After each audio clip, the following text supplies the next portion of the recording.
B ready start. ਸੰਸਦ ਦਾ monsoon ਇਜਲਾਸ 19 ਜੁਲਾਈ ਨੂੰ ਸ਼ੁਰੂ ਹੋਇਆ ਸੀ ਡੰਡੀ। ਉਸ ਤੋਂ ਬਾਅਦ ਛੁੱਟੀਆਂ ਨੂੰ ਛੱਡ ਕੇ ਇਹ ਲਗਾਤਾਰ ਚੱਲਦਾ ਰਿਹਾ ਹੈ ਡੰਡੀ, ਪਰ ਇਸ ਦਾ ਕਿਸੇ ਵੀ ਤਰ੍ਹਾਂ ਦਾ ਕੋਈ ਲਾਭ ਹੋਇਆ ਦਿਖਾਈ ਨਹੀਂ ਦਿੱਤਾ ਡੰਡੀ। ਸੈਸ਼ਨ ਤੋਂ ਪਹਿਲਾਂ ਇਹ ਦੱਸਿਆ ਗਿਆ ਸੀ ਕਿ ਇਸ ਵਿੱਚ ਦਰਜਨਾਂ ਹੀ ਮਹੱਤਵਪੂਰਨ ਬਿੱਲ ਪੇਸ਼ ਕੀਤੇ ਜਾਣੇ ਹਨ ਅਤੇ ਉਨ੍ਹਾਂ ਤੇ ਵਿਸਥਾਰਤ ਬਹਿਸ ਅਤੇ ਵਿਚਾਰ ਵਟਾਂਦਰਾ ਵੀ ਕੀਤਾ ਜਾਵੇਗਾ ਡੰਡੀ। ਇਜਲਾਸ ਸ਼ੁਰੂ ਹੋਣ ਤੋਂ ਪਹਿਲਾਂ ਲੋਕ ਸਭਾ ਦੇ ਸਪੀਕਰ ਅਤੇ ਰਾਜ ਸਭਾ ਦੇ ਚੇਅਰਮੈਨ ਨੇ ਸਾਰੀਆਂ ਪਾਰਟੀਆਂ ਦੇ ਪ੍ਰਤੀਨਿਧ ਮੈਂਬਰਾਂ ਨਾਲ ਮੀਟਿੰਗਾਂ ਵੀ ਕੀਤੀਆਂ ਸਨ ਡੰਡੀ। ਪ੍ਰਧਾਨ ਮੰਤਰੀ ਨਰਿੰਦਰ ਮੋਦੀ ਨੇ ਵੀ ਸਭ ਨੂੰ ਅਪੀਲ ਕੀਤੀ ਸੀ ਕਿ ਇਜਲਾਸ ਵਿੱਚ ਮਹੱਤਵਪੂਰਨ ਵਿਚਾਰ ਵਟਾਂਦਰੇ ਕੀਤੇ ਜਾਣੇ ਚਾਹੀਦੇ ਹਨ ਡੰਡੀ। ਪਰ ਪਿਛਲੇ 10 ਦਿਨਾਂ ਵਿੱਚ ਦੋਵਾਂ ਹੀ ਸਦਨਾਂ ਵਿੱਚ ਰੌਲਾ ਰੱਪਾ ਪੈਣ ਤੋਂ ਇਲਾਵਾ ਕੋਈ ਕੰਮ ਨਹੀਂ ਚੱਲ ਸਕਿਆ ਡੰਡੀ।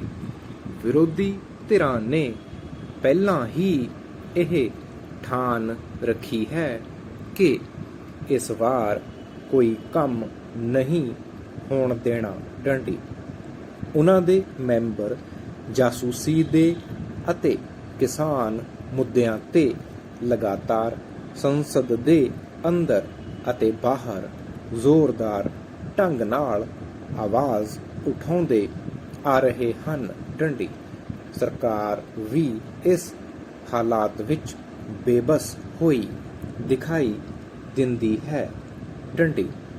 ਹੁਣ ਰਾਜ ਸਭਾ ਦੇ ਡਿਪਟੀ ਲੀਡਰ ਅਤੇ ਕੇਂਦਰੀ ਮੰਤਰੀ ਮੁਖਤਾਰ ਅੱਬਾਸ ਨਕਵੀ ਨੇ ਬਿਆਨ ਦਿੱਤਾ ਹੈ ਕਿ ਕੇਂਦਰ ਨੇ ਸੋਮਵਾਰ ਦੀ ਰਾਤ ਅਤੇ ਮੰਗਲਵਾਰ ਦੀ ਸਵੇਰ ਨੂੰ ਵਿਰੋਧੀ ਧਿਰਾਂ ਨੂੰ ਇਹ ਵਿਸ਼ਵਾਸ ਦਿਵਾਇਆ ਹੈ ਕਿ ਸਰਕਾਰ ਵਿਰੋਧੀ ਮੈਂਬਰਾਂ ਵੱਲੋਂ ਉਠਾਏ ਗਏ ਸਾਰੇ ਮੁੱਦਿਆਂ ਅਤੇ ਪੁੱਛੇ ਗਏ ਸਾਰੇ ਸਵਾਲਾਂ ਦਾ ਜਵਾਬ ਦੇਣ ਲਈ ਤਿਆਰ ਹੈ ਅਤੇ ਦੋਵਾਂ ਹੀ ਸਦਨਾਂ ਵਿੱਚ ਇਨ੍ਹਾਂ ਸਾਰੇ ਮਸਲਿਆਂ ਤੇ ਵਿਸਥਾਰਤ ਬਹਿਸ ਕਰਵਾਉਣ ਲਈ ਵੀ ਤਿਆਰ ਹੈ ਡੰਡੀ।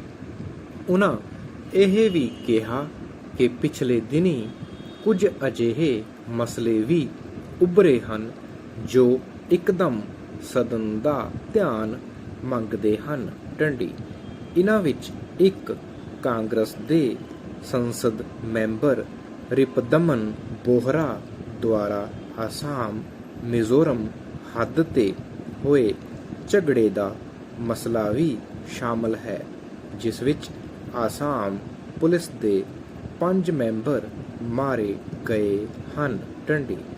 ਇਹ ਦੋਵਾਂ ਰਾਜਾਂ ਵਿੱਚ ਉੱਠਿਆ ਅਜਿਹਾ ਮਸਲਾ ਹੈ ਜੋ ਬੇਹੱਦ ਗੰਭੀਰ ਹੈ, ਪਰ ਸੰਸਦ ਦੇ ਸਦਨਾਂ ਵਿੱਚ ਪਏ ਰੌਲੇ ਰੱਪੇ ਵਿੱਚ ਇਸ ਬਾਰੇ ਕੀ ਵਿਚਾਰ ਵਟਾਂਦਰਾ ਨਹੀਂ ਹੋ ਸਕਿਆ ਡੰਡੀ।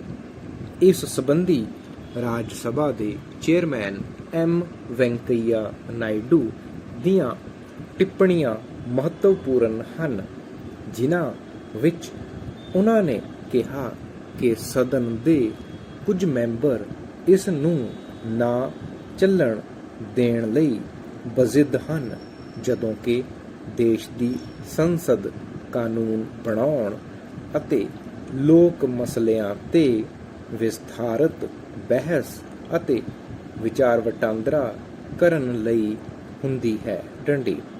ਉਨ੍ਹਾਂ ਇਹ ਵੀ ਕਿਹਾ ਕਿ ਸਦਨ ਵਿੱਚ ਪੈਂਦੇ ਰੌਲੇ ਰੱਪੇ ਦੇ ਚਲਦਿਆਂ ਉਹ ਮੈਂਬਰ ਵੀ ਆਪਣੇ ਮੁੱਦੇ ਉਠਾਉਣ ਤੋਂ ਵਿਰਵੇ ਰਹਿ ਗਏ ਹਨ ਜੋ ਉਹਨਾਂ ਲਈ ਮਹੱਤਵਪੂਰਨ ਹੈ। ਡੰਡੀ